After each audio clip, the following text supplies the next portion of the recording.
Life is not about you all the time. You know, life is about to be fulfilled. I'm not going to say happy because I don't think life is about just being happy. Let's say you're a businessman, you want to make more money. Well, get healthy, you'll make more money. By default, for sure, you'll be more creative, you'll be more focused.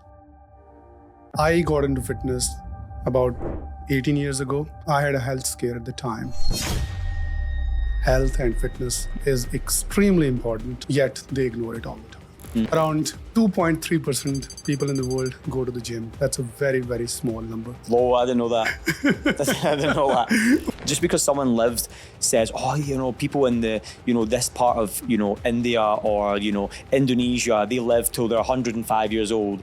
Yeah. But I'm like, how was that 105 years for you? Was it horrible? Was it good? How often were you doing lunges before working with me? That's the most ignored exercise, by the way. Yeah, because it's the, yeah, exactly. A perfect example. What is the fastest way to lose fat? Fastest way to lose fat would be stop eating. Another blunt question. What is the quickest way to get six-pack abs?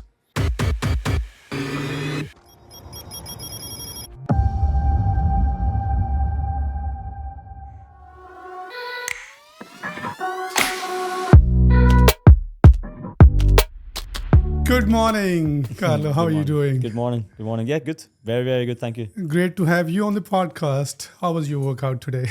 Very good. We had deadlifts. We have compounds, as you know, since you train with us. Yeah. We had compounds today, so heavy deadlifts. Yeah. It was a good session. I had like deadlifts. We had pull-ups, thrusters, step overs, and that's enough. Wow, it's a very, very tough regime. I mean, I'm going through it at the moment. And it's hard to keep up with it. Yeah. Let's warm up a little bit. I'll ask you a very simple question. Sure. Now, if we understand the world around us, everyone knows health and fitness is extremely important. Yeah. Yet they ignore it all the time. Around 2.3% people in the world go to the gym. That's a very, very small number. It's low. I didn't know that.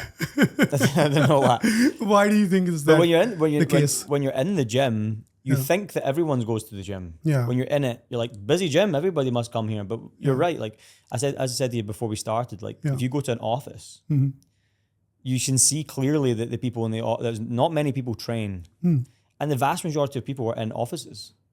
Right. So like, because they're all in office, they're all, you know, hibernating, they're all looking at each other. Like a perfect example is like getting the flu, right? Someone gets the flu. So, oh, I've got the flu. But they think it's normal. It's not normal to get the flu. It's just popular because everyone's unhealthy. That you think it's normal. Because when more people have it, you normalize it, right? But when you actually come to the real world, which is like being healthy, you realize that having the flu I've never had the flu before. So I can imagine what it would be like. People have described it, like you get shivers, you get like stuff like that. But when I say to people I've never had the flu, they're just like, what do you mean you've never had the flu? They can't comprehend it. And it's because I've just always, you know, as you asked me earlier, when did I get into my training? I've always been like healthy. I've always been moving around. I've always eaten well, sunbathed, this kind of stuff. So it's just an interesting factor, you know. Thank you everyone for your great support and comments on each of the episodes. We've been working really, really hard to bring you great guests and content. And it's only going to get better from here onwards. Your support means a lot to us. Do hit that subscribe button. Let's make it happen and make it count. So why people ignore training and fitness? Well, why do they ignore it? Well, I think my always answer to that is they don't have a strong enough why, I would say. And I think a lot of people are quite selfish as well. I think probably best answer is be selfish. And that's quite triggering for some people to hear. You know, they say to someone, you're selfish why you don't exercise. Be like, what do you mean? Because you only care about how you feel. You care about how you feel. And it's not about you. Life is not about you all the time. You know, life is about being, you know, to be fulfilled. I'm not going to say happy because I don't think life is about just being happy. Yeah. To be fulfilled, life is about getting fulfillment, right? And the only way you get fulfillment, majority of the time, is, you know, serving others, helping others. And for you to be unhealthy, firstly, you're a bad role model for friends, for family. I mean, It's not good for yourself either if you look at it yourself. So if you don't have a why you want to do it, then you're not going to get there. So an example would be, let's say you're a businessman, you want to make more money. Well, get healthy, you'll make more money. By default, for sure, you'll be more creative, you'll be more focused. Let's say you're a parent, you're a father or a mother. If you get healthy, your kids are going to be healthy. But unfortunately, parents, they teach their kids like stuff that's sometimes mostly irrelevant, like stuff that's not really helpful for them. And they get to 13 years old and they're pulling their shirt down and they're, because they've got a belly. And I'm like, what are you teaching this child? This is insane. Because the parent is selfish. They think, oh, I care about my kids. And I always say something quite triggering. I say, you do anything for your children? Yeah, I'll do anything for my children. I'm like, well, you don't, because to be healthy, you do anything. That's a beautiful explanation. I mean, from my personal point of view, I mean, if I look at my fitness routine over the years, I mean, I got into fitness about 18 years ago. I had a health scare at the time. So I used to think short term all the time. I used to think that I need to do this and that and that. Of course, everyone knows health and fitness is important, but you tend to ignore the long-term consequences of not staying healthy. So I used to ignore that all the time. So I realized that I had high blood pressure and I had high cholesterol too. So I got into fitness and then I started the gym and then I slowed down. I used to do 20 minutes treadmill, but I continued with that. But then again, around 2020, I think it was just before the pandemic, I happened to be at a hospital and the doctors checked my blood pressure. It was around 180 by 120. And they said, you can't go home. You need to see a cardiologist. I said, okay, well, he gave me the news that, you have to. What weight were you? I was about 90 kg at the time. And you are sitting at 85 now? Now 80. 80. Yeah, around 80, just around 80, I think. So I realized after meeting the doctor that I need to change my lifestyle. Although I was doing that 20 minutes of bike, whatever I was doing. But then I thought about it seriously and then I started having a personal trainer. I built a home gym. I paid a lot of attention to that. And ever since I've been exercising. I think in my case, the story has been to do with the health scare. Yeah. That changed everything. I'm not sure about other people, but I think people are very short term. It's unfortunate that it had to get to that point. Yeah. Isn't it? Correct. Yeah. It is very, very unfortunate because we all, in my view, think very short term. Yeah. Because not exercising or not staying healthy, you don't see the consequences immediately. I mean, you may be reasonably okay shape-wise, but you need to be fit. You need to be active. You need to be exercising. You need to be able to be functional, for example. A lot of people ignore that, unfortunately. They don't see the long term. You start seeing the consequences of you not staying healthy after you've crossed 40, for example, or maybe 50. Then there's a sudden drastic change at that point in time. But I think that's the reason, in my view. I mean, listen, I always go back to the foundation of like, I'm not saying everyone's got different beliefs, right? Some people believe in energy, some people believe in God, right? So it depends on what that is, right? And I just look at as energy, whether in any way you describe what that energy is, it's you need to understand that it'll punish you. Yeah. It'll punish you and it will also give to you. Correct. So if you go with the energy and go with the flow of being healthy, and you'll get rewarded, and you'll also get punished eventually by doing the things against the energy, which a human being should do. Correct. And that's where like I always go back to, again, go answer your original question is why you do it, is that I don't think you need to have a strong why you do it. Kids, building a business, but you have to understand you don't have an option. Like there's don't really have an option. If you're happy to know that you're going to have a lot of problems, don't do it then. That's your life. It's not it's only your life. But if you can clearly objectively see that it's going to make your life objectively worse, then you need to know that. I mean, if you choose not to, then you know the result.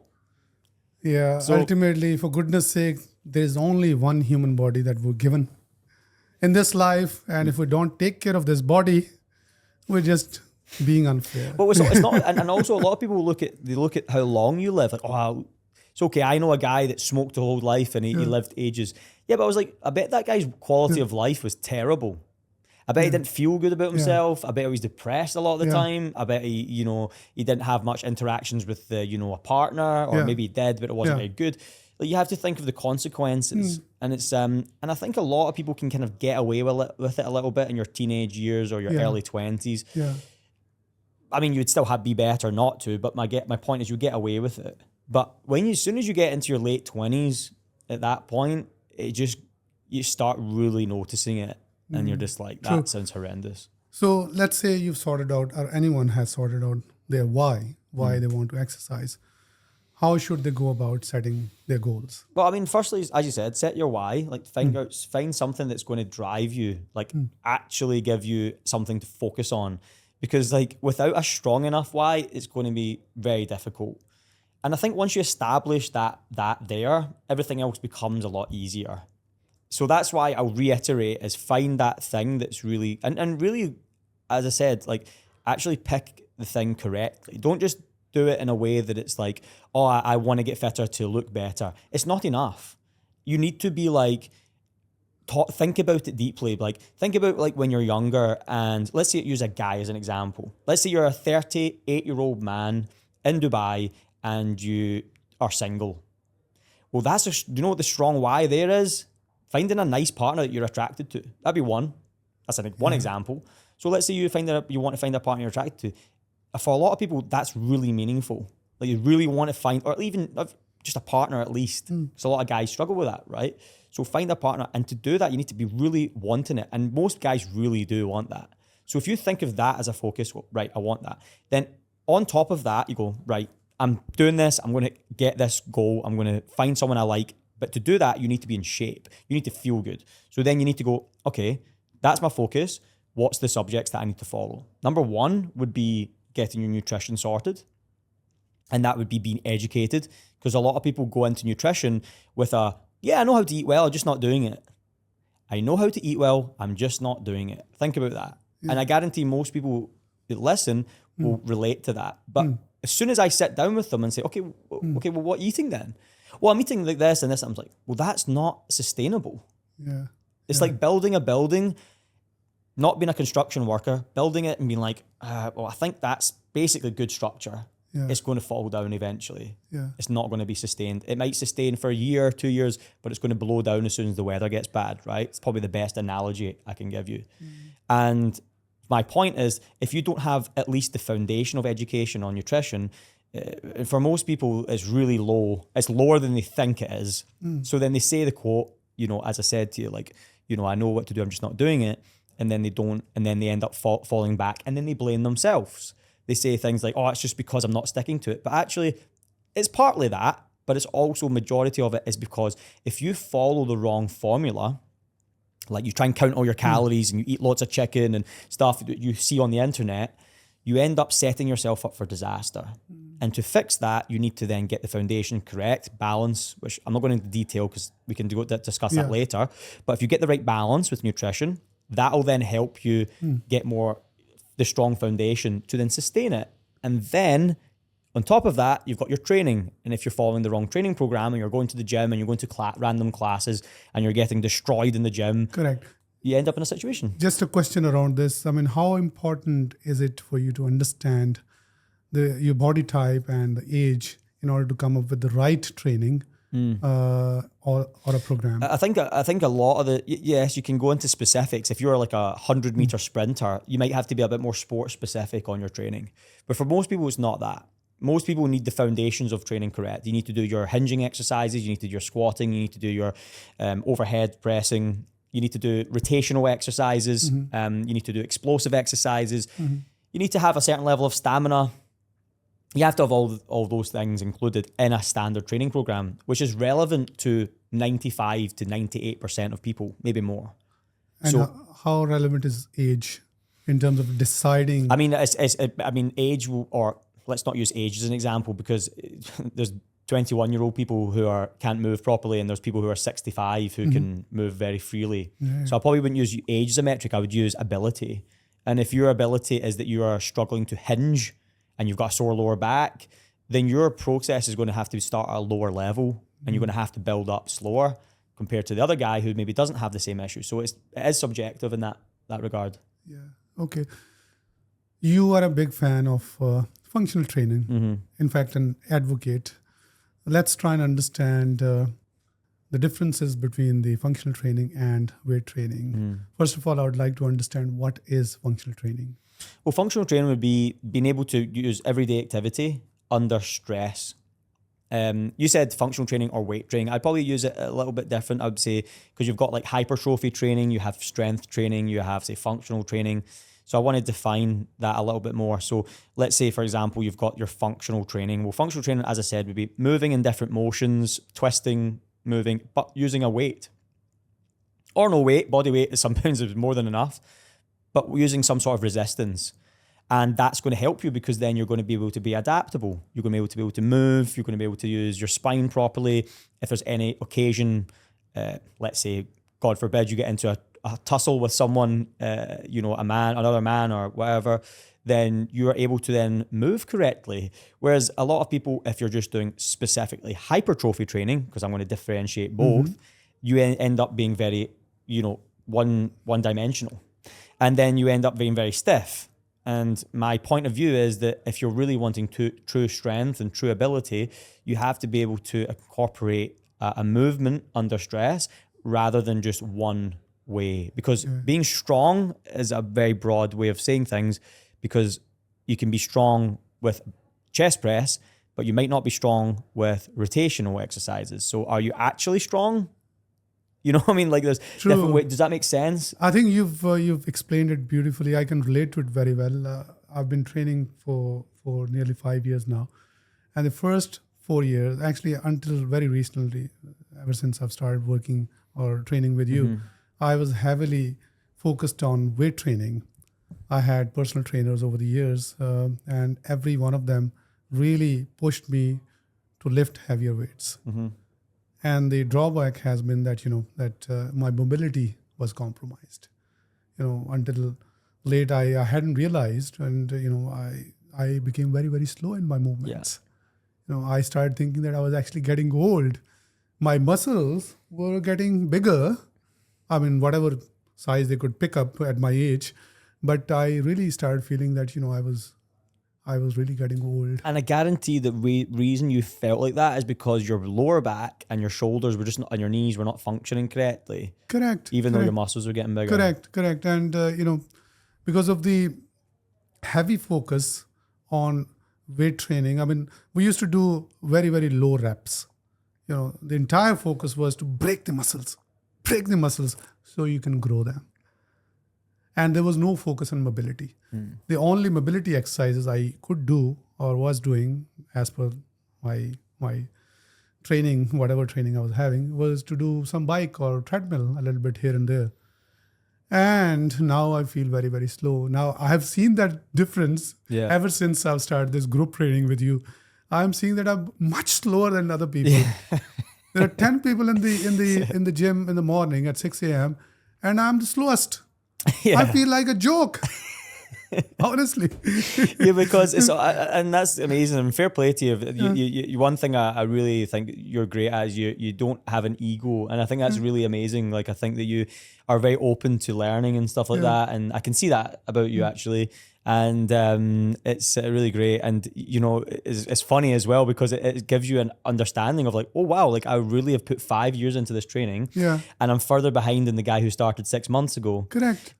Don't get me wrong, I'm sure you've got strengths on some things like your biceps, your shoulder presses, but you can see clearly that being, as I said before, is like what is strength? Like what is strength? You have to define what strength is, and that is rotational exercises, being able to move and being functional, in my opinion.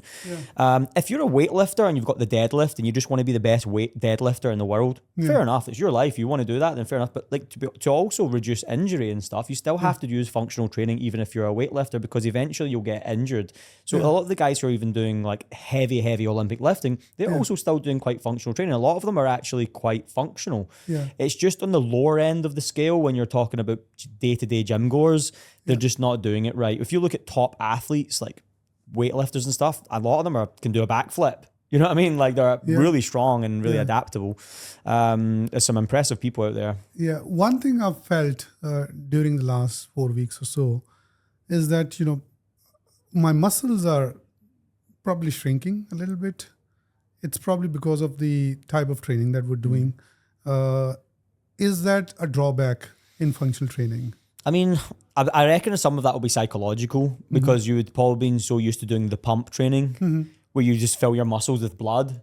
But I guarantee you, once you go through, like, say, 6 months of training, even the way we train, you go back to doing the stuff you were doing before, I guarantee you'll still lift heavier. Why? Because I think you'll lift with more intent. So what I mean by that is if you've got an exercise where you're doing it with chest press, but your shoulder's a bit niggly, a bit sore, you won't go 900%, right? Because you'll be like, I just want to take it easy on that. But you'll maybe go 90%. You maybe do 30 kilos. But if you have more functional movement and you have more intent, you move with power, you're going to explode more because a lot of the power that you generate is from Kia. Yeah. And my point is, just going back to what you said about you being older, you feel older, it's because the key things that make someone feel older is lower back, knees, and shoulders, right? That's where I'm struggling at the moment. So when you fix your lower back, knees, and shoulders, you'll find yourself not having that feeling anymore. Yeah. And I don't know if I don't know if I showed you my client Ian, who's like 57. He works with me in Saudi. He's an online client, and he's 59 now. Oh, sorry, 56 or 58 now. I don't want to, just in case you heard that. Like, but I think he's 58 now. And listen, he dropped so much body fat. Like, he's dropped about 13 kilos, 14 kilos in weight. No, sorry, 13 kilos in weight. Must have dropped about, he had his belly out to here. Yeah. And he's 2 years older. And he's moving so well. He joined one of the turf games competitions in Dubai with people who are 21 years old, and he's putting up the thing. He's doing pull-ups. He's doing everything. And I'm like, that's why earlier when you said about age, I was like, it really, obviously as you get older, as you know, we're going to go in one direction. We're going to get harder. But it's all about how you're training, how you're eating, how you're moving. It's not just about age. And I try not to consider that too much. Yeah. Since you've talked about body fat, I'll ask a very, very blunt question. What is the fastest way to lose fat? Fastest way to lose fat would be stop eating. That's the right answer. Go on a hunger strike. Stop eating would be the best way to lose fat. Yeah. But if you want to be more specific on the question, so let's say, for example, you said, what's the best way to lose fat? I would say, okay, fine. Well, best way to lose fat is, again, going back to my understanding of education. But once you educate yourself, what would that look like? It would be making sure you're getting enough protein in the day, which people know, but making sure the protein is the right protein. Like, people eat like lentils, or they'll eat like thing, oh, I've eaten protein. It's like, no, you've not eaten protein. It's so low in protein. And also your nutrients in lentils compared to, let's say you have 20 grams of protein in through vegetables, or you have 20 grams of protein through a steak. Where are you going to get more? You're going to get all your vitamin B12, you're going to get all your creatine, all this, so many nutrients in the red meat compared to having lentils, because having 20 grams of protein and 20 grams of protein from another source are not equal. There's a large difference. And that's why, like, if you get your protein correct, like your animal fats in your meats, so let's say someone's watching, or let's use your example, let's say your gauge should be 140 to 150 grams of protein for someone like you, Mohammed. And that would be a great focus. And you build that 140 grams of protein with red meat, salmon, eggs. These are your best sources. And then from there, your carbohydrates being your fruit. That's a great source of carbs. Vegetables, still a great source of carbs. These are great things to have your carbohydrates. Whereas people think of, when they say, oh, what about carbs? They'll say that to me after I say fruit, because they don't realize that fruit and vegetables are carbs. But they've been brought up so much thinking that carbs are bread, pasta, rice. So they're like, oh, no carbs. I'm like, no grains. No grains. There's a difference. Your carbs, you're having enough carbs through fruit and vegetables. It's just you are brought up since a young age just eating so many grains that you're so used to. Staple food. Yeah, you're just so used to eating this, but there's no nutrients in a rice. There's no nutrients in these things. So as they say, I mean, in terms of your weight loss or, overall fitness routine, about 70% is food, 30% is exercise and I don't like to put it into percentages, and I'll tell you why. Because I think that I think it's done in sequence, like a sequence. Because when you have your food as a foundation, which is correct, it leads on to your training, which then leads on to your lifestyle.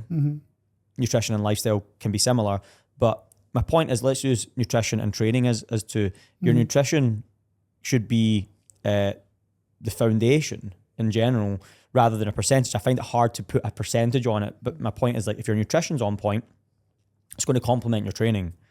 But if your training's off and you're absolutely destroying yourself, earlier I was saying, in the gym, and you're doing too much, you end up, being all over the place with nutrition. You're like binge eating the wrong thing. So they work hand in hand, and more my thing. Yeah, I think that makes a lot of sense. What I think in this example, they attach percentages in a metaphorical sense as well, that, nutrition is the most important thing here. Yeah.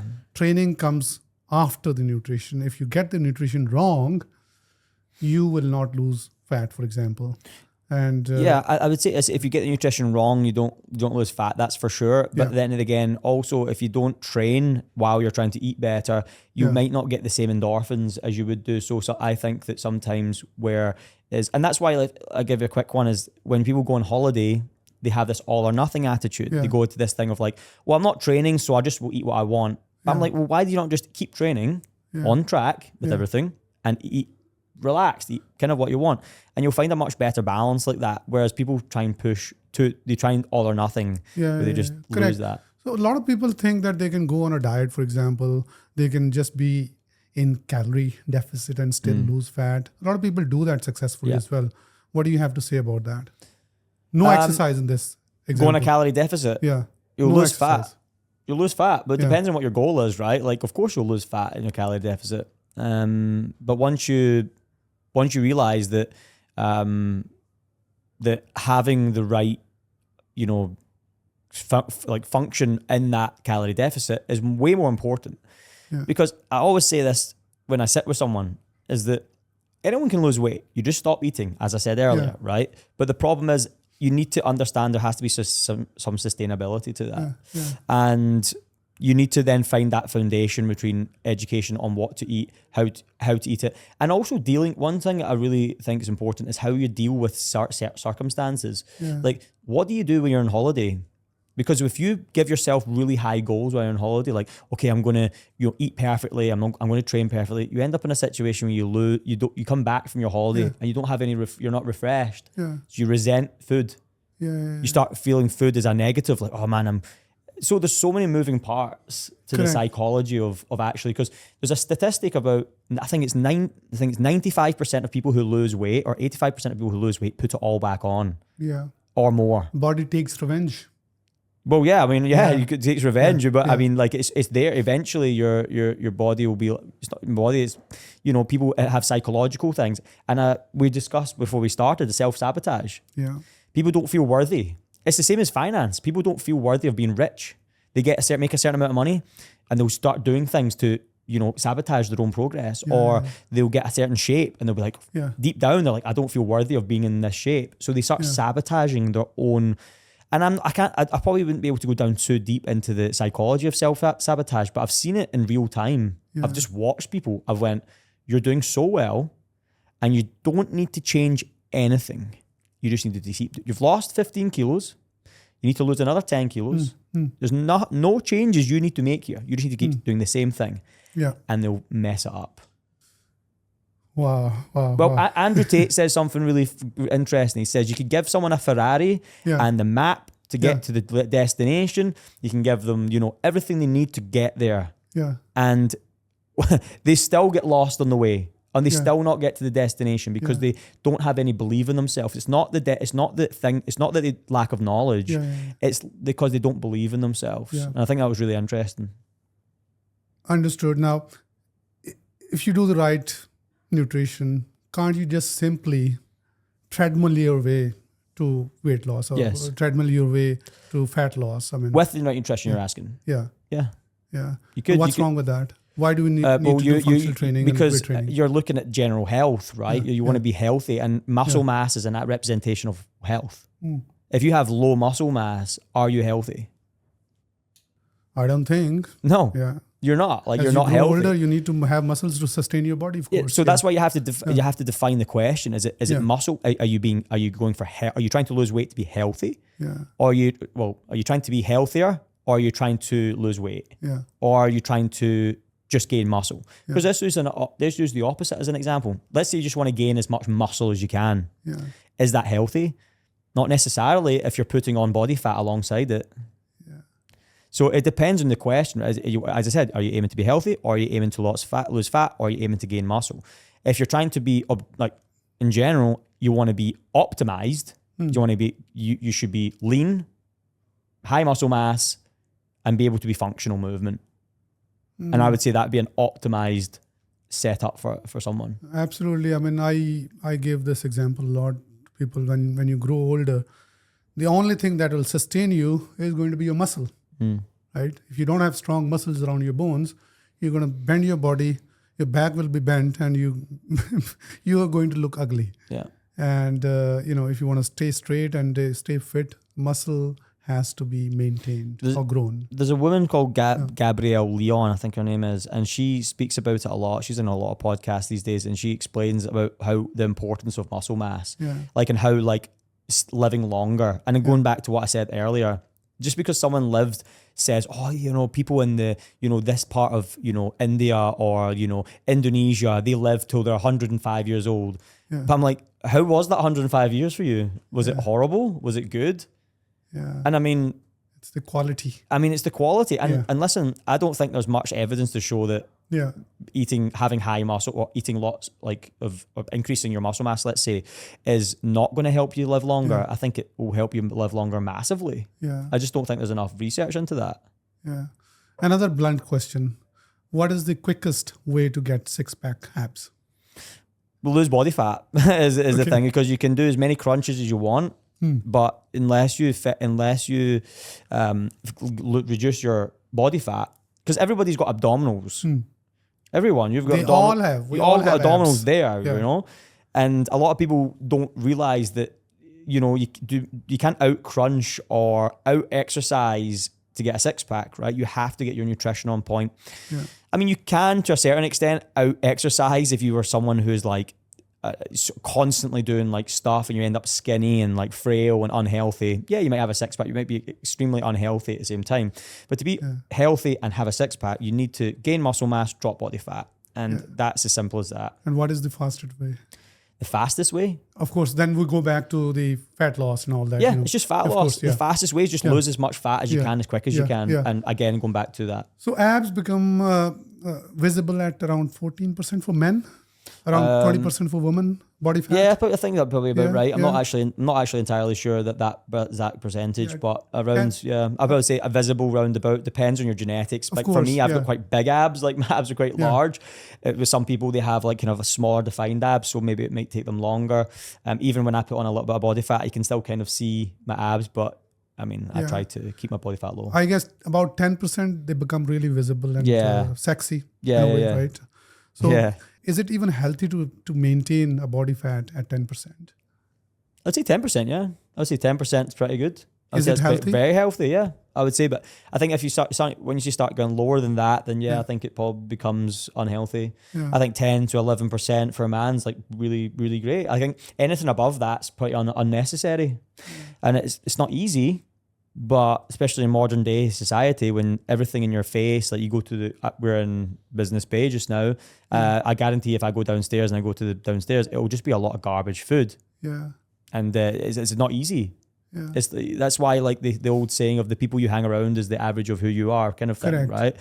And it's true, right? If you're around a society that's giving you all this rubbish around you, you're going to be the average of that society, or the very small percentage of people that get out of that system will be able to navigate it correctly. Because once you, as I always say, see behind the curtain and you see how society makes people eat unhealthy and why they make people unhealthy, this is where I would go down my conspiracy theorist roots. But my point is that there's no way, if you owned a country or government, you would want your people eating badly. Like you would want them to eat well, this kind of stuff. So there is some sort of intention behind. Like I look at like the UK and how unhealthy people are. Like people are so unhealthy in the UK and America and stuff. You know, people are really overweight. Yeah, so I reached about 10% last year, but I couldn't sustain it. I think it was to do with the food. I didn't continue eating the same food. The moment you are slightly off on your food, Well, what did you eat? Give me an example. What did you eat? I started having cheat days, for example. Well, give me the foundation. Yeah. What was the coach telling you to eat on a day-to-day basis, for example? So my food has been very, very disciplined. For example, I have been having the same breakfast for the last 18 years. It's just 2 slices of bread with peanut butter inside, 1 tablespoon of peanut butter, and then I have had 5 eggs, for example, with 1 egg yolk. And then at lunch, I love my salmon. I have salmon with some carbs, either sweet potatoes or mashed potatoes. And mid-afternoon, I have my 5 eggs again with 1 yolk. And dinner is just family traditional Pakistani food with one bread. And that's about it. And, perhaps 1 cup of tea in the evening. So in between, I started having a little bit of a sweet here and there. That's where I think it started going off track for me. I actually think, so based on what you said, right, is that because you were motivated at the time, you were able to get to 10%. Because I could have given you maybe something different, which was maybe even worse than that, and you'd have got there to the same percentage of body fat. Why? Because your calories were correct. You're below calories, you're losing fat, right? And when you're losing fat, you're motivated, so you can keep going. But it's not sustainable what you're doing, right? So you ended up saying that, it was the tea. It wasn't. What your problem was, your fats were probably most likely too low. But having 1 egg yolk is not enough. Yeah. You're having bread and peanut butter in the morning. On a ratio to calories to protein, your peanut butter is so high in calories compared to the amount of protein you're getting. Yeah. I'm not saying peanut butter is not bad. You can still have it in your diet, but that's why, to be honest with you, I don't give people stuff like that. I think it's just too low in protein and it's too high in calories, especially on a fat loss journey. If you're not on a fat loss journey, maybe implement those things. Because a lot of trainers, coach people say, eat within calories, eat your calories. But show me someone who's got really, really good results. Show me them in 12 months. I guarantee they're not anywhere near the same body fat. I see even coaches, they get lean as anything, and then they get really fat. And I'm like, man, that's not. Some coaches don't, but a lot do. And I'm like, man, that's because you're not having anything sustainable. And I just don't think that's a good representation of what you should be teaching people. I think you should be teaching people to have a very great life of, listen, if you fluctuate 2-3% of fat in a holiday season or something, it's not the end of the world. You have to enjoy your journey. Maybe you don't want to, it depends on the person, but let's say most people want to kind of enjoy and have food with family and stuff. That's fine. But if you're going percentage-wise with huge fluctuations, you're not teaching someone something that's that sustainable. Yeah, that's right. Now, very related question, of course, about the abs. Should anyone even look at abs as being desirable? I mean, for me, if I want to stay healthy, a general body feel and, feel good factor, if that is something, if I have achieved, I should be fine with it, because abs are not visible to everyone, right? I was told focus on your muscles, your shoulders, your biceps and triceps, and that is visible to the public. Don't really focus on abs. Yeah, I think abs are very important. I think if you don't have abdominals, your body fat's probably too high, like to a certain extent. I think having definition is important. It could be a little bit of a thing where people like try and avoid getting abs because they know it's hard. So they're trying to take the easier route. But yeah, you as a human, you should have abdominals. You should have like at least some sort of definition. Yeah. If you've got no definition in your stomach, your body fat's too high. Yeah. And if you don't want abs, I guarantee you, it's like this as an example. You hear people saying like, oh, I don't care about money. We'll say, okay, well, I'll give you £1 million. Will you take it? Yeah. So you obviously care about it. Yeah. Do you know what I mean? You obviously care about it. So it's just because they know the journey to become, say, financially successful is hard, so they avoid it. Same as the abs, right? People say, oh, I don't want abs. I deep down, you look them in the eye, they want abs. Like they would do anything for abs. Well, not do anything, but they would take the abs any day of the week. Yeah. Talking about the week, How many days a week one should train? I would say a sustainable amount is 4 to 5. It depends on how you structure your program again, right? It's like if you're following the wrong program, then you're not going to be able to sustain the thing for a long time. Let's not use week as an example. Let's use quarterly, because that's really what matters. Are you actually sustaining it quarterly well? Because you can train 7 days a week for 3 weeks and then you do nothing for a week or 2 weeks. Yeah. So you need to zoom out on a quarterly basis and look like, okay, how many have I sustained this over a quarter? If I've not, well, maybe there's something wrong with my food. Maybe my hormones are a little bit all over the place. Maybe I'm not going to sleep on time. Maybe I'm eating too much, vegetable protein. Like, as I said, like I'm a big advocate of animal protein. Like a lot of people can't ever get the body composition they want because they either eat culturally, like they eat what their culture eats. And I just think that, it's very objective now what human beings should eat. It's clear that they should be having a lot of animal fats. And when a lot of maybe cultures don't have a lot of animal fats, they end up trying to fight the actual true reality. Yeah. And unfortunately, at the end of the day, if you want a good body composition, you want to eat as an optimized human, it's pretty obvious that having a lot of high protein, lots of animal fats, at least as the foundation of your diet, will be really helpful for your health. Why do people struggle so much with food or nutrition? Why can't they just stick to one nutrition and just continue for the rest of their lives? Well, I think that people are following the wrong nutrition, firstly. And when you're following the wrong thing, you're all over the place. Once you figure out that, once you figure out that eating lots of animal fats, high quality animal fats on a daily basis, everything changes. Yeah. You don't have to chop and change nutrition anymore. You don't have to go keto. You don't have to go counting your calories anymore. You don't have to do all these random, diets. Yeah. You just realize that, okay, I just need to make sure I get 100, if you're a woman, 100 to 120 grams of protein a day, and making sure, the sources of protein I'm having are animal-based protein. Okay, I'm a guy, I want to have 140 to 160 grams of protein, all animal-based protein. But if your foundation is not either one of those as a man or a woman, you're setting yourself up for disaster. Yeah. And your moods will fluctuate so much because your body's not functioning correctly. Yeah. So one thing I've felt is that people don't understand food, in my opinion. What I've seen in my example, the reason I've been sticking to one food type over the years, over a long, long period, is that I've understood what I've liked over the years and I've just stuck with it. And I think it's very, very simple. Maz was asking me this question this morning that, I told him that I've been having same breakfast for the last 18 years. And I told him that whenever I travel, I go to a hotel, for example, I look for the same bread and peanut butter everywhere. Yeah. He asked why. Why don't I try and find and try other food? I said, I love this food so much that I don't even think about anything else. Yeah, because it's very palatable, right? It's very like bread is amazing. Yeah. Peanut butter is amazing. Yeah. But the problem with that is, as I said to you earlier, it's not a great way to start the day, in my opinion. One thing I'll say is that some people who are athletes talk on Instagram and they'll be like, it's okay to have bread and peanut butter. It's okay to have cereal in the morning. Yeah, but I'm like, but you used to play rugby. You played rugby your whole life. You've trained your whole life. You have a very good understanding of how to have a very high protein lunch and dinner. Yeah.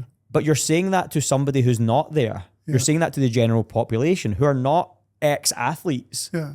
So then yes, it's okay to have some bread and peanut butter and stuff, but it depends on who you're applying it to.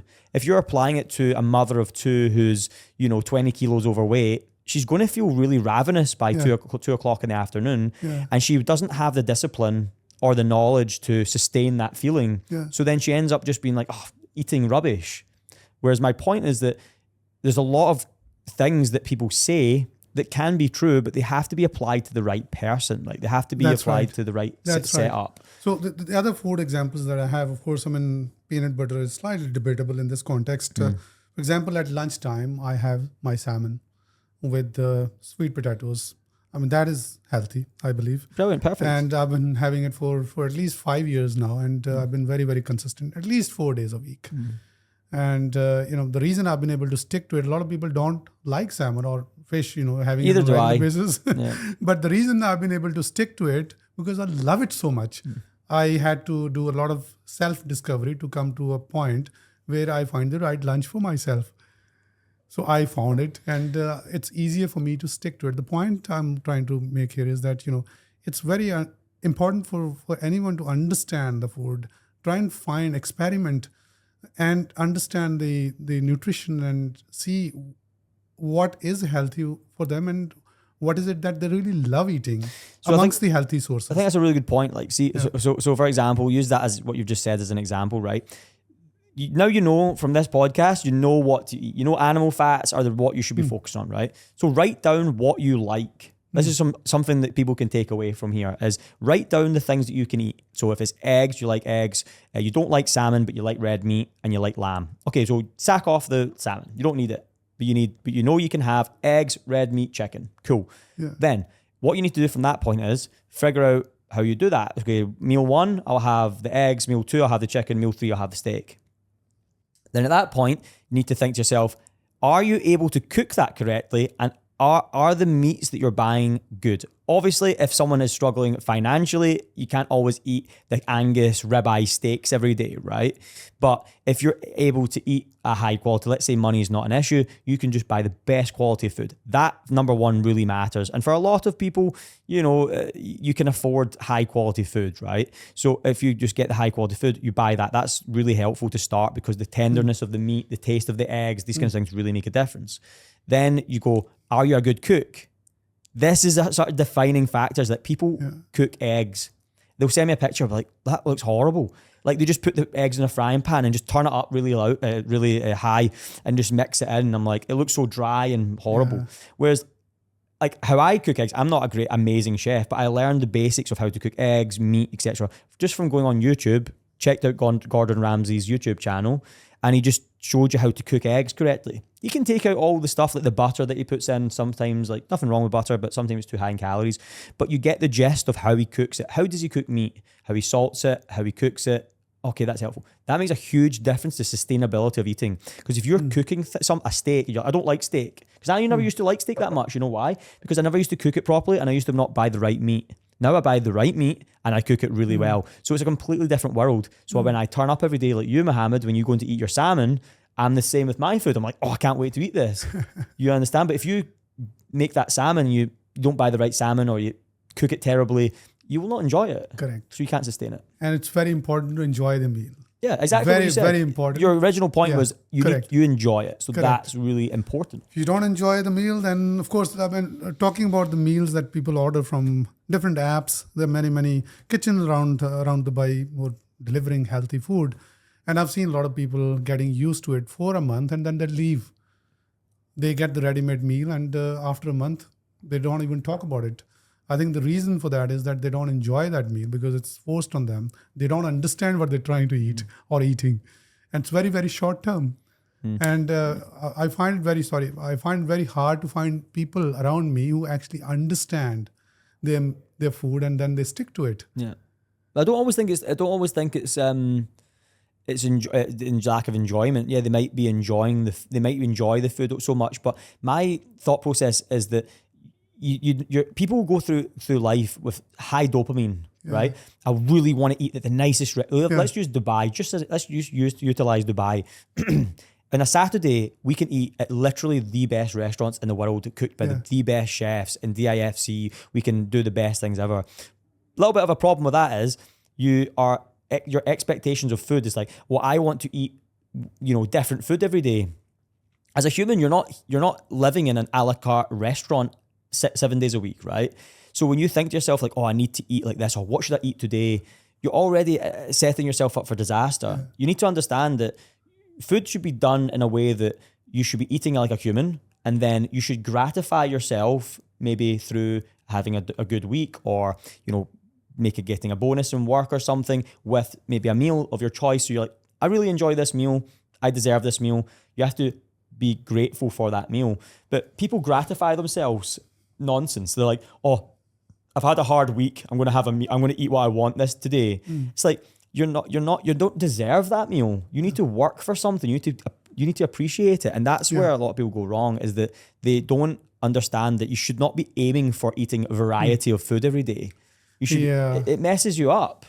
Absolutely, it does. A lot of people like going to the buffets and all that. It's just horrible.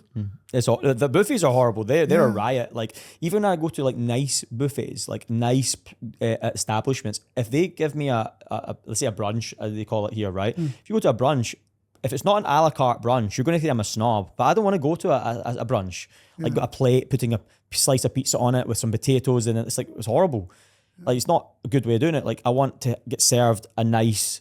I can know what I'm eating, because if you go to as you said, a brunch or whatever, or a buffet, you just start lapping on random bits of food. Yeah. Like a huge plate of nonsense. Talking about food, let's talk about synthetic food, protein, for example, protein shakes. When I started my training, my trainer slowly introduced me to the protein shakes, and I started trying a variety of them. Yeah. I started loving it. And I used to wait for the protein shake after the exercise. And it's not natural, of course. His advice in the beginning was that rely on the animal protein, because I couldn't really fulfill my needs through animal protein. He said, let's start this. When I started loving it. But then, of course, it's synthetic. It's not recommended. For me, it was not good, because I lost a lot of hair. I had to do a hair transplant after some time. What do you say about protein shakes? So protein shake, I would say that it's helpful if you are needing extra protein and you can't get enough. So again, depending on the individual, we have clients that come that came from a really low protein diet, right? Or maybe they're not that. Let's use a client who's maybe Indian or something, right? Like a lot of Indian clients, they're not used to having a lot of animal protein, right? And so my suggestion would be, okay, they usually eat eggs. A lot of them eat eggs, but they will not eat much other meat. So I'll be like, okay, so let's introduce chicken and then let's introduce some protein shakes. And that'll be a great start for that client, because they're just automatically, they're having a little bit more chicken, because they'll have like white meat, which is fine. And then they'll have their protein shake involved in that there. And it's like, that's a great thing. If you've got the standard person who is an athlete, okay, well, I wouldn't recommend the protein shake, because they most likely are going to be able to get enough protein through animal foods. Because I just think that, again, earlier, as I was explaining, that quality of protein, 20 grams of protein and 20 grams of protein, not always the same. Yeah. So I would rather the person got more 20 grams of protein from the animal fats rather than the protein shake. But all in all, it's fine. There's nothing, I wouldn't say, wrong with it. And then the last part I would say is some people can have a little bit of allergies to protein shakes. So it really depends. Hair loss. What about hair loss? I mean, I lost a lot of hair. I had to do a transplant. Do you feel like it was, I mean, I'm no medical guy here, but do you think it was directly because of the protein shakes? I felt that, because as soon as I started having protein shake, I was losing hair, but it was expedited. I mean, listen, I don't know if you want my educated guess on this regard, because one thing I always do is I won't say things if I don't understand them. I'll give you my educated guess. I don't think it would have been protein shakes who lost it. No, I think it would most likely be something else. Like it might have been maybe just the timing. Maybe you were kind of on the way to losing hair, or maybe something else you added to your diet, maybe that caused a lot of problems. People say creatine, all this kind of stuff, which has been debunked and is not true. But it must maybe something else in there. Could have been, but that was my feel at the time, because I started having it and then I could see the real impact. And suddenly in 4 or 5 months, I was literally bald and I had to go for the transplant. Was there any other thing? Just out of curiosity. Maybe I was taking pre-workout as well. I'm not sure what's your take on the pre-workout. Garbage, right? I mean, that's I stopped after some time as well. But I thought that there was no impact of that, because I mean, I've done some research on protein shakes, and there are a lot of videos around which claim that people are suffering from hair loss because of the protein shakes. Can I give you a funny example, right? Is that people eat rubbish and then they start worrying about what's in their protein shake. And I'm like, that is very strange. It's not a very smart thought process there, right? Like, there's obviously, don't think about what's in the food they're eating, but they're worried about a protein shake. Protein shake is not your worry. What's in your worry is all the other garbage you're doing to your body, all the smoking, the drinking, getting synthetic deodorant, blasting it into your lymph nodes. Like, I just look at people and the way they do things on a daily basis. They cover themselves in their skin in perfume, and there's a lot of chemicals going into the body, right? Whereas, like, if you just look at a protein shake, I would say it's close to harmless to a certain extent. In my opinion, yeah. Interesting. Now, what about the vegetarians? You had mentioned people from subcontinent. A lot of them are vegetarians. How do they take care of their protein needs? Again, if someone's like adamant on not, again, it depends on the client, but adamant and not changing their diet, right? And like, I'm not eating protein, like animal fats. I'll say, okay, well, let's say they only eat eggs. I would say, okay, we'll eat eggs, right? But like, that'd be good. We would need to increase those. And I would not take away the yolk. The yolk should be the most focused thing. Yeah. And that's where I think where you went wrong. Correct. Is you were taking all the yolks out when actually I think yolk's the most nutritious part. It's got the animal fats in there that you need. So I would just definitely say increase that, number one. Again, if you're not going to eat anything but eggs, I would just go for your higher protein vegetables and lentils and stuff like that. Again, I still really don't value those things as protein. So if you can change or at least start adapting to going to more animal-based food, do it.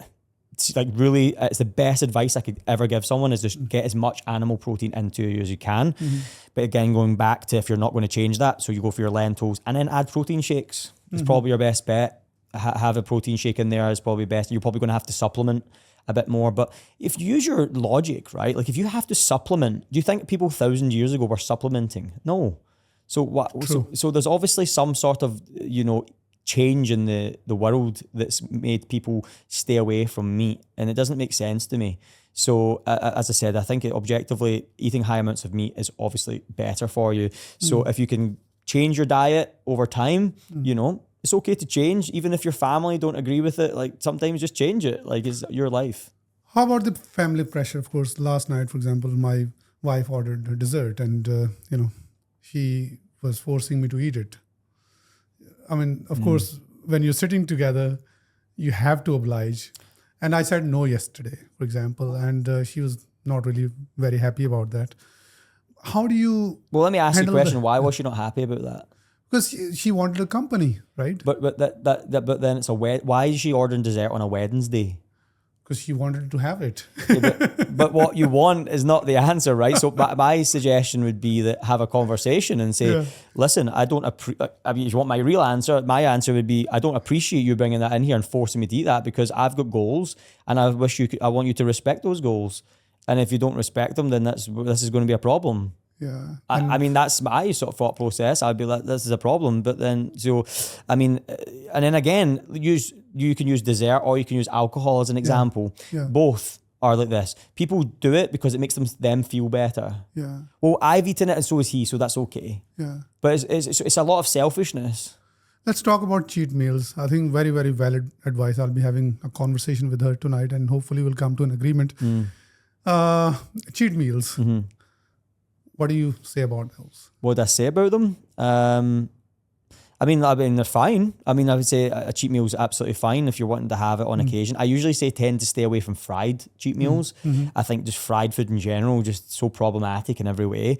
I would say go for I don't any oils or anything like that. It's just a nightmare. Like if you're having let's say you're ordering a curry from somewhere or something and it's got oil and stuff in it and the bread's all got oil on it and everything. And it's like, that's just going to be so high in calories. You just ruined your whole week. Yeah. Whereas if you just get a plate of pasta, like a nice plate of pasta with some, bolognese sauce or something as a cheat meal, and you finish and you have maybe some ice cream, you'll be fine. Yeah. You'll be fine. But it's just problem is that people eat so much rubbish when they're having a cheat meal, and it's not a cheat meal. It ends up being a cheat day. Yeah. So from my experience, I mean, in the first 4 years of my exercise routine with the trainers, I mean, I didn't have any cheat days or cheat meals. I used to have a very small amount of, for example, some sweet every day. For example, maybe lotus biscuit, one lotus biscuit on a daily basis. That used to satisfy me, and that was okay at the time. Then I started thinking, let me change it to a cheat day. For example, on a Saturday, I can eat whatever I want to eat. I generally tend to eat sweet. I'm very, very against oily food. I haven't had a burger, for example, for the last 13, 14 years. No fried meal at all. But let me ask you a question. Why did you just fried meals just completely gone? Why not sometimes? I just don't like them. Well, what I wanted to touch on is that as well, is I actually really suggest that. I say to people, if you're going to have a cheat meal, have a high carbohydrate cheat meal. Like have like bread, rice, pasta, rather than like fries, burgers like that. You can make if you want a burger, make it homemade. I make better homemade burgers than I do most of the time when I eat out.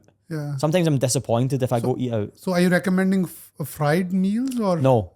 Opposite. Like don't eat fried meals. That's what I haven't done, of course. Yeah. I think that's a really good thing. And I think if you're going to have a cheat meal, aim for your higher carbohydrate cheat meals. Yeah. Because carbohydrate, you need to remember carbohydrate and fats, like oily fats, per gram, you're going to get, I think it's around about 3 calories to 1. Yeah. And then with or something along those lines. But you're basically getting more calories for the fats per gram then you're going to get less calories in the carbohydrate. So if you have lots of carbs, it's going to be less calories compared to the fried food. Let me clarify a little bit. So I don't have cheat meals as such. What I do have is sweets.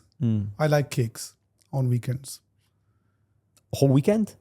Just one day, Saturday typically. How many times in the day? Maybe 2 to 3 times. 3 times in one day you have cakes? Yeah.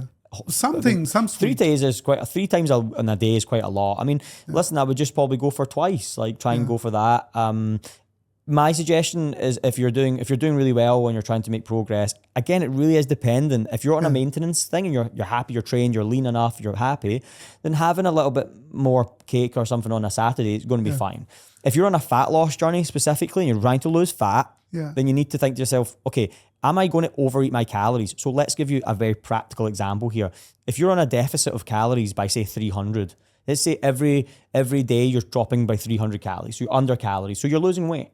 But then on a Saturday, you overeat by 1,000 calories, which is very easy, as you know, right? Correct. Easy, done. Well, that's 6 days a week, 6, 12, 18. So that's 1,800 calorie deficit you're on. Well, you've just nearly lost the whole deficit of the whole week because of just eating maybe over 1,000 calories. So you end up not getting the fat loss you want, which is very frustrating because you're like, well, I've made all that effort and I've still not lost weight. But you didn't realize is if you just had one, like maybe low calorie dessert as opposed to having that, then you would have still made the progress. Because remember, you need to define what your target is if you're trying to lose fat or you're trying to maintain fat, because that's where people go wrong is they just go into it blank. Like, I'm just going to have a cheat day. But you have to understand it's okay to have a cheat day if you're maintaining calories or maintaining weight. But if you're losing weight, it has to be specific. You know, the funny thing is that I can now completely relate to this. I was just recalling how I started putting on body fat just about 7 to 8, maybe 10 months ago. I started having these cheat days. I didn't eat any cheat meal as such, but just the sweets. Yeah. And I was at around 12% body fat, and I increased the body fat to 17%. I'm around at 17% at the moment. I can see it through now where I went wrong. Yeah. I'll need to fix this. And that's the thing, right? Is that when you see it from, and it's good you've experienced it, and I can tell you're the kind of guy who's you self-analyze probably quite a lot. And so because you're analyzing yourself a lot, you're picking up on these little things that you're doing wrong. And it's not a mistake you're having this conversation or we're working together, because you're probably been reaching out for someone to give you that information to understand. Because I guarantee you knew with working with the trainers before, there's something not quite right here. Would I be correct in saying that? You'd be like, they're good, but you didn't understand what was wrong, but you knew there was something wrong. Yeah. Would that be correct in saying that? Definitely. I can for sure say that mobility is one of the things that, mobility and functionality, because I've been feeling old lately. So I think in that context, yes, absolutely. And you, I mean, listen, you said you're 45, right? Yeah. And listen, like I told you, my client's 58 and the guy's moving like he's better than he was moving when he was 25. Yeah. So it's just a process. Reducing, we don't want to get injured. It's a process of getting you stronger. Yeah. Like what you need to understand is even us doing lunges. Yeah. Okay. Us doing lunges, yes, it's not a direct rehab on the back. Yeah. But it's something that's going to strengthen your back. Yeah. Because how often were you doing lunges before working with me? That's the most ignored exercise, by the way. Yeah, because it's exactly. A perfect example. You're a perfect example of why that's the case, right? because a lunge is very transferable to the body. So when you do a lunge, you're working your glutes, you're working your legs properly, which is then transferable to support the knee, support the back. But if you've avoided that for so long, you're going to need to put some time in. Yeah. Because a lot of people want a quick fix. Because what I've given you is rehab. Yeah. That's the answer. Correct. The answer is follow our training program, follow those basic rehab exercises consistently. Give or take, if it's aggravating you a little bit, we can step back for a bit, then go back again. But there's not much else you can do in that circumstance except put in the time. Yeah. And I think you get that because you're very consistent. And one thing you said to me when you started is that, when I start something, I'm very dedicated. And you're very dedicated. That you're for anyone who's listening, that you are someone who you say you're going to do something and you do it. Yeah. So thank you for that. Let's talk about the body shape. When I started doing rigorous training 5 years ago, I used to look at Instagram, perfect body shapes, athletes, actors. I used to get impressed. I wanted to have six-pack like them. I wanted to have perfect body shape. And I started the exercise regime. I actually think that you'd be so surprised how good shape someone can get in when they actually follow the right plan. Yeah. And I think a lot of the time, a lot of the people aren't following the right plan, and that's why they don't get the right, progress. They're not doing their deadlifts, they're not doing their squats, they're not doing, they're just doing a lot of, their intensity is too low. They've got no comparison, as you said, like we started. Like once you've got a comparison, oh Jesus, like I'm quite far behind. Yeah. I think a lot of people need to be around a community of other men. Let's use men as an example, that are like way better than them. And again, if you're a woman, you need to go around in there with people who are better body composition to you, because you might be like, oh, I look great, but you're literally a little bit deluded. Yeah. People can be a little bit deluded. They actually think that they're better than they are because they say to their family, like, oh, I go to the gym or this kind of stuff. Like the amount of times people say to me, oh, my uncle or my cousin is so healthy and fit. And I'll see them and I'll be like, Jesus, they're not at all. They're like literally like, oh, my uncle gets up every day at 5 o'clock and he does all his running and he eats his lime juice in the morning. I'm just like, yeah, he's not healthy. It's probably not that healthy in compared to what he should be. Maybe compared to the other people in the community, in his community. But when you come to like a community that's like high end people, like I personally train with guys who are athletes, like physical athletes and training wise, and I'm like last place in there, but I like it. Yeah. I like being last because I'm like, oh man, I need to get better. I need to raise my standards because, as you know, in life and business and health, if you want to be the kind of like the worst guy in the room, you don't want to be the best guy in the room all the time because then you know, a big fish in a small pond. Yeah. So what I've learned from this is that, after having looked at those photos over the years, I think it's very important to understand your own body type, to understand your own goals, to understand your own why, what you're trying to achieve. If you get influenced by the external factors, then it can detract you very easily. Yeah. You can get into the wrong things. It can actually backfire. Yeah, definitely. I think if you are following a lot of the wrong plans, and that's why like a lot of the conversations I have with clients I'm onboarding onto the team. It's actually sometimes I feel like they should be convincing me why I should take them. But they're not. I'm sometimes having to convince them why, because they've had a bad experience. Correct. They've been in a situation where they've been following the wrong plan. They've been training. They've been following the wrong nutrition. They've been following the wrong guidance, and then they're like, okay, I don't want to make the same mistake again. So I'm like, listen, I have these conversations all the time. People come and they've had not much guidance. They've been given 1,300 calories to follow, and then someone's went, right, good luck. Yeah. Good luck with your 1,300 calories. And the person's like, okay, they eat it, they feel rubbish after a week, and then they give up. And they don't have the right support or community. Whereas, as you know, what we do, since you've joined it, I think we stopped because it was a new year, but we always have our calls. We have our calls on a Wednesday and a Friday at 5 o'clock for people to join, that they can then get more support. I usually make a subject. So that subject on Wednesday will be, dealing with travel while losing fat. Something along those lines, a topic. So they can learn about that topic. And I'm constantly educating those people in the community.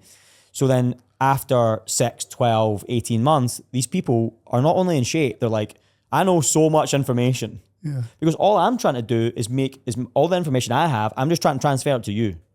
Yeah. That's basically what I'm trying to do. Yeah. How important is sleep in any exercise or fitness routine? Sleep is like something that I only, not recently, but when I was probably in my late 20s, realized how important it is.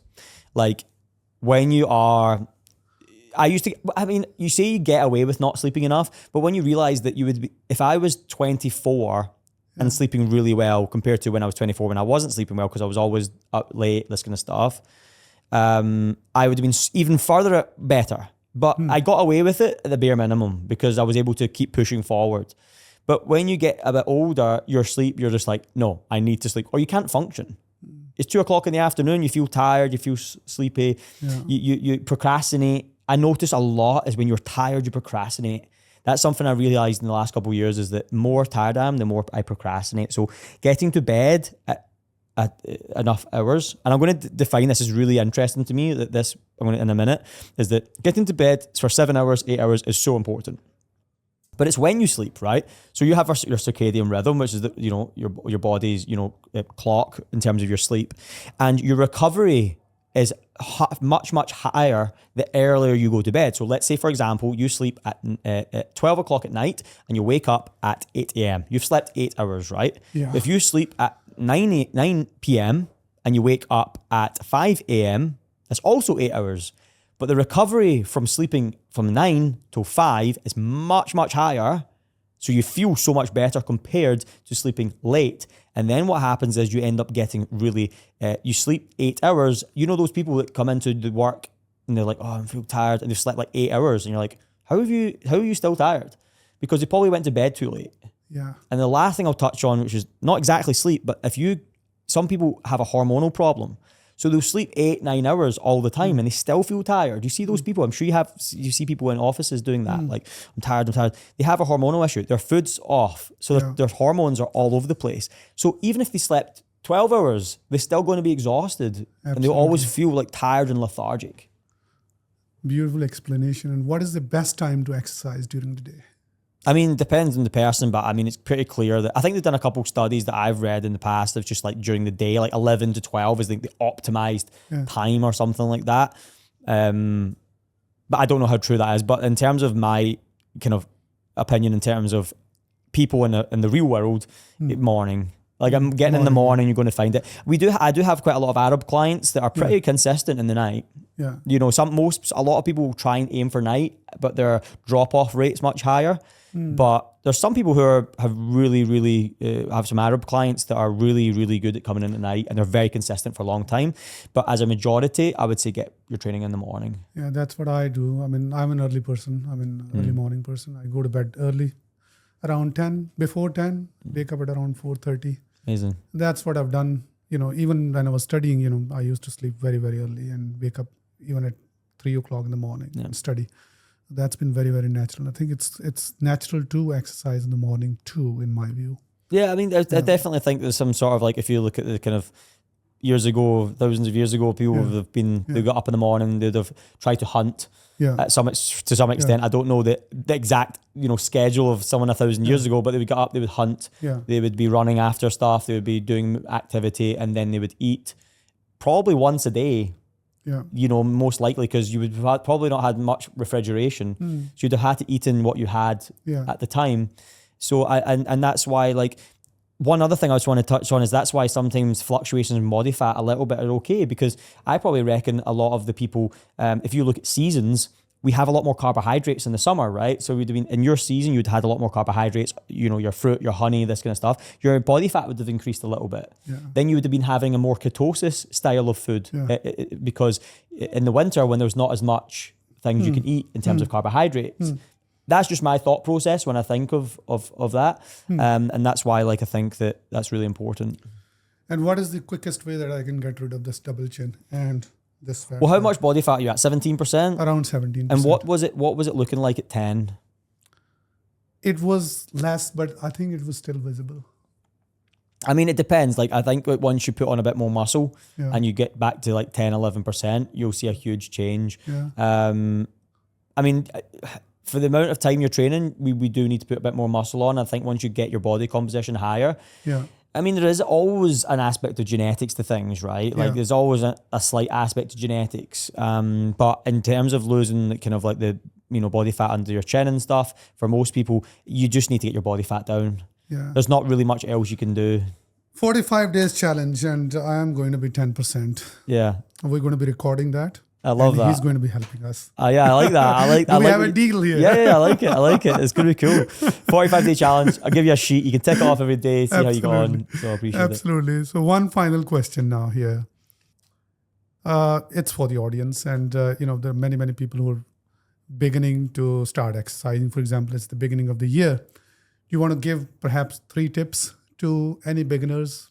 Yeah, I would say tip number 1 would be community, is getting around the right people. I think that's going to be their biggest factor, is if you're doing a journey on your own and it's the start of the year, new me, all this kind of stuff, you'll last a little bit of time. Some people might last 30 days, some people might last 14 days, it depends. But if you're around the right people and who are all on the same journey, you're going to have a much more accountability. That's firstly. Without that, you're basically, I feel like, really not going to get there.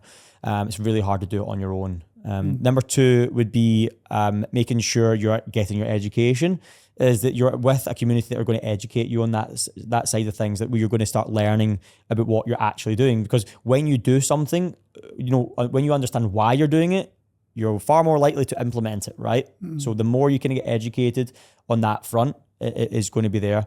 And the third one, as we discussed earlier, would be why. Like, why are you doing it? It would be the biggest one when you're starting off, is that figure out why it is. And I mean, don't just think about it and then start. Like, sit down and write it down. And I know so many times that when I hear stuff like that, it's like, oh, you have to write down your goals. I never used to do it. This was the first year I ever wrote down my goals, like actually wrote them down.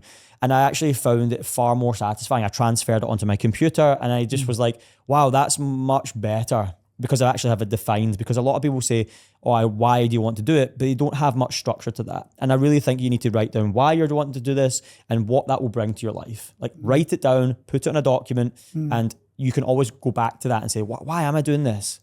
And if you apply all those 3 things, you apply the community, you apply the education, and you apply your why, you're going to be far, far better, and you're going to be, in a really good place. And I guess think long term when you're answering the why. In my case, I thought long term, and hence I could stick to the exercise regime. I would say both. Like, I would say short term and long term, because if you have 2 long term goals, it's too hard to understand. And I would say, like, have a short term, like, I really want to get amazing looking in 90 days. Correct. But then also understand that's right. That's right. Short term goals should be achievable as well. Yeah. And if you can't achieve those goals, it's going to be very, very demotivating. And also making sure that the goals you're setting are achievable and not ridiculous. Because if you make a ridiculous things, or you don't understand how much fat you should be losing on a week, if you lose 1 kilo of fat and you're like, oh, that's not good enough, you sabotage your own progress. Yeah. You need to understand from someone, or you need to understand yourself, what is achievable. Yeah. And let's make it happen and make it count. Carlo, if someone wants to get in touch with you, how can they reach you? Carlo Milo Fitness. Yeah. So hopefully you can put it on the screen, Carlo Milo Fitness. And then you just go through my bio. You can apply on my bio, and there's a type form. You just write that on there, answer some of the questions, and then I will get back to you. Or you can DM me on Instagram as well. I used Instagram as a good point of reference. Thank you so much, Carlo, for being with me today. I'm sure our audience will take away a lot of stuff from this discussion, and they'll be able to implement stuff into their routines and become healthier and fitter. Good. Thank you so much. No problem at all. Thanks for having me. Appreciate it. Thank you. I really enjoyed today's podcast. It was something that, Mohammed putting in some amazing questions and going into detail, but these questions I think is so, so helpful. So if you've got any further questions you want to ask, drop a comment below and I will answer them for you, or I'll get straight back to you.